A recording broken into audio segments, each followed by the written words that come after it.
G'day, it's Rob here again. Well, I'm back onto the little Sherline again. I've still got to put the spindle pulley on and put the motor back on and just hook up the belt, and then she's good to go and we can do some alignment. Before we get to that, I'll just point out that in that last video I said that the end play in the spindle was quoted as 2 thou by Sherline. Well, actually, it was pointed out to me by one of the viewers that that's not right. It's actually, and I had the spec sheet there, but I just read it wrong. It's actually supposed to be 2/10 of a thousandth of an inch. Now, 2/10 of a thousandth is just, well, that's unmeasurable for the average person in the workshop, unless you've got some really super accurate equipment, which I haven't got. I mean, I only go down to 0.01 on my stuff. So that is beyond the scope of most people. Also, when I measured that infloat, that end play, I actually thought afterwards about it, and that whole reading was bullshit. I mean, that was totally unreliable, and I'll show you why. Because even though I got a 2 thou infloat reading, which at the time I thought, gee, that seems a lot, you know, 2 thou. Normally, you know, as I showed in the video, you would adjust the bearings up so there's no apparent end play, but it's not notchy, and that's it. That's what you normally would do. And I mean, to go that, I mean, I couldn't feel any end play, you know, and then to specify 2/10 of thousandths, I mean, wow, that's not much at all. So what am I coming to? Well, even though I got 2 thou end play, which is totally wrong, the whole process of measuring end play on the spindle on this lathe is really totally unreliable, and I'll show you why. Because even though I got that 2 thou, if I read off the headstock, I'd still get 2 thou for 2 reasons. One is that the mag base is mounted here and it's not on the lathe bed itself, which is a bad thing for those sort of readings. Side readings won't matter. And also, and this is the big also, this has got a 2-piece headstock and quite a primitive arrangement where there's no actual vertical bolting down on this headstock. It's only a side lock, and it solely relies on basically the location of the pin. So there's, you know, if there's any wear or any variation between the locating lug or pin and the centre of the headstock, you could easily get lateral movement. So when I was pushing and pulling on that spindle and I got that reading, I reckon if I push and pull on the headstock, well, if I push and pull on the spindle and read off the headstock, I pretty well bet I'm going to get a similar sort of reading just from the flex in the headstock. So what I'm saying is, you just can't read end play, I don't think, accurately at all off of this lathe, because there will be movement in that headstock. I'll bet on it. Alright, let's see what we've got. I'll do the same thing, push and pull on the spindle, but we're reading off the headstock.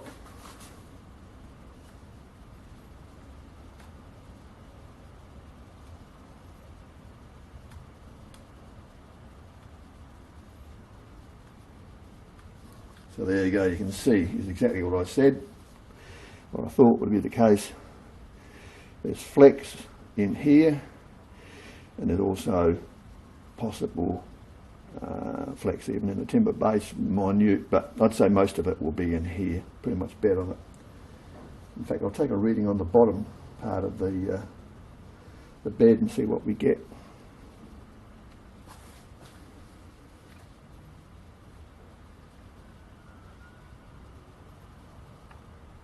Look at that, you can still see, I'm pushing and pulling pretty hard, but you can see there's actually a tiny bit there as well.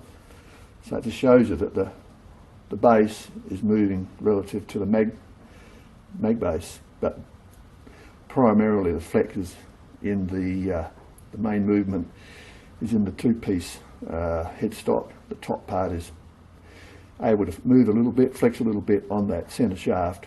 That's what you'd expect, and it's the same sort of thing you get with tool post holders, you know, compound mounts. they all flex, you know. Just want to see it, just put a bar in your compound mount where the tools would go, put a dial indicator or a test indicator and just big screwdriver or a bar and just push it up and down a bit and you'll see flex. It'll flex to hell.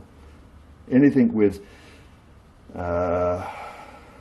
separation in it, you know, even quick change tool posts, that's primarily why I don't use them, because they're the same thing, they've all got flex. Okay, we'll move on. Putting this back together now, I'm having a close look at this little motor mounting arm which goes that way. Now the motor's sagging down, and you can see why, because the bottom part of the slotted section of the arm where the motor goes has worn. So to square it up, I'll either have to shim this or take a little bit off the top here. Not sure what I'll do.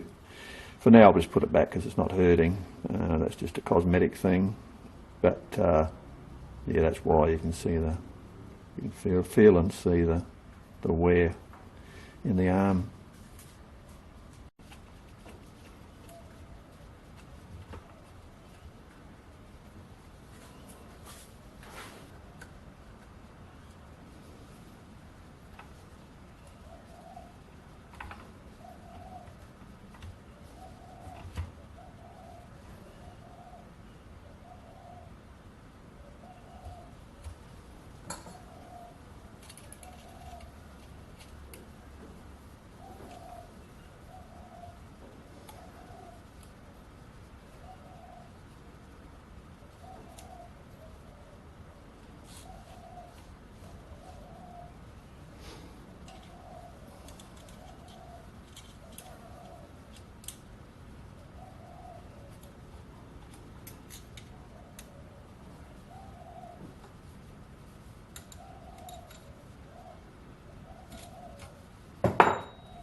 Right, let's see how she goes.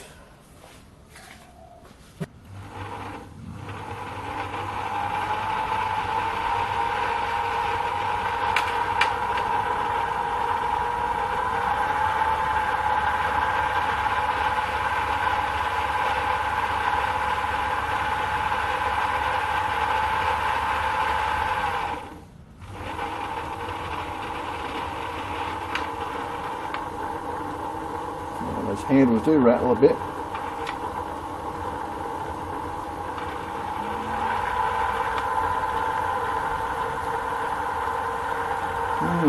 Well, that's better.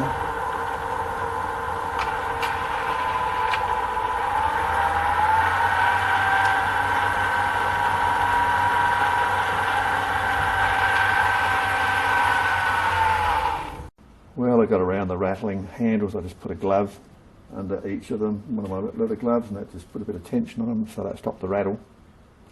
No big deal. And I've run this for about, I don't know, 10 minutes continuously, and the bearings are running as cool as a cucumber, so that's good. So we haven't got any problems with them being too tight and, you know, making things hot. Noise-wise, it's not too bad. It is better. I mean, that's the sort of speed you would be running at normally.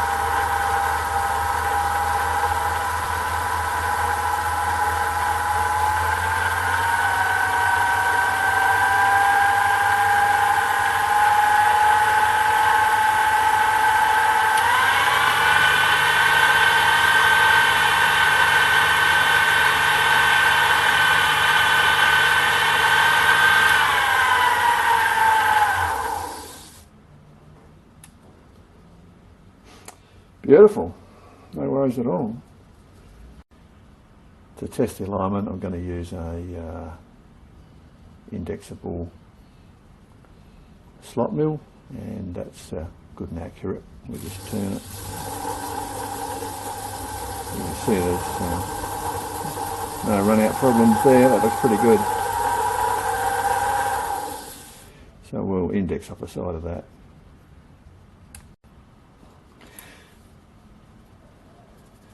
Best to do is with the belt on, don't have the belt right, dead tight, but that'll put a bit of pull against it and it'll help sort of give it a real world situation.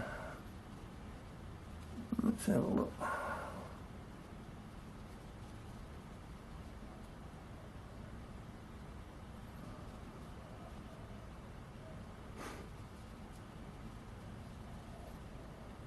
Oops, hit the thing, the motor.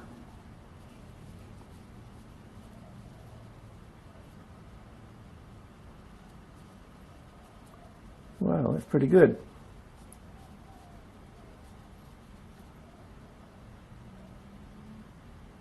It's not bad at all.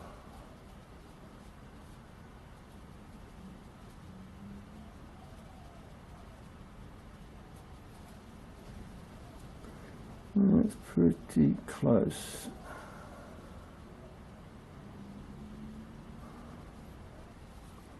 Oh, I think I'd be happy with that.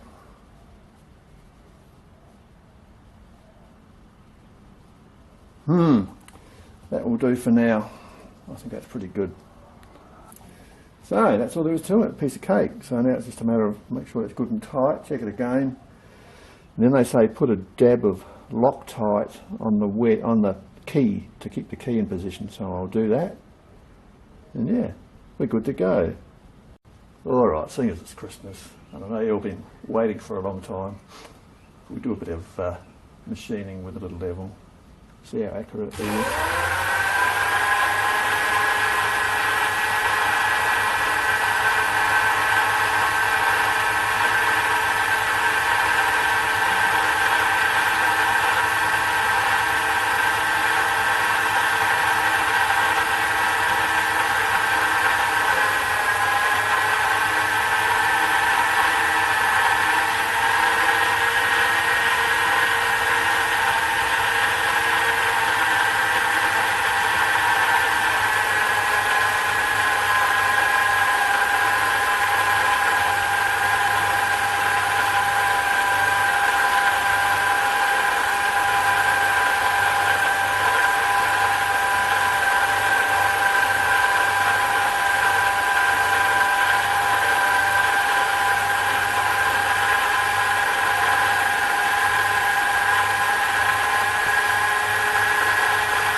That's a nice finish.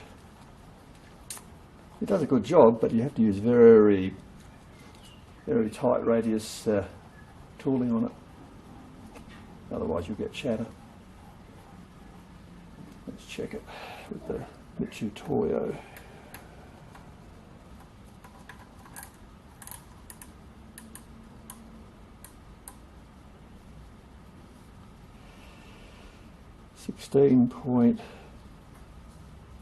.75.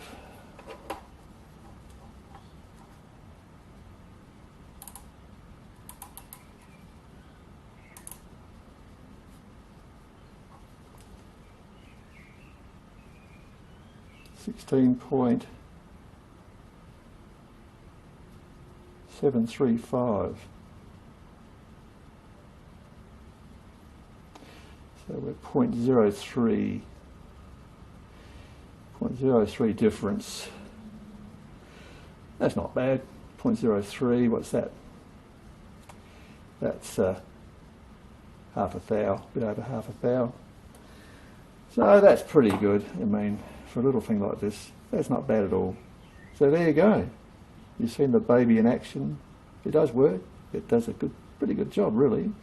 But yeah, the tooling has to be super sharp for steel, hard stuff like this, which is quite a big diameter, I suppose, for a little thing like this. And brass and aluminium, whatever, which just goes through that like hot knife. But anyway, that's it from me. Definitely that's it from me. I hope you all have a really happy Christmas and a great New Year, and I'll see you, I'll see you after Christmas. Okay, that's it. See you.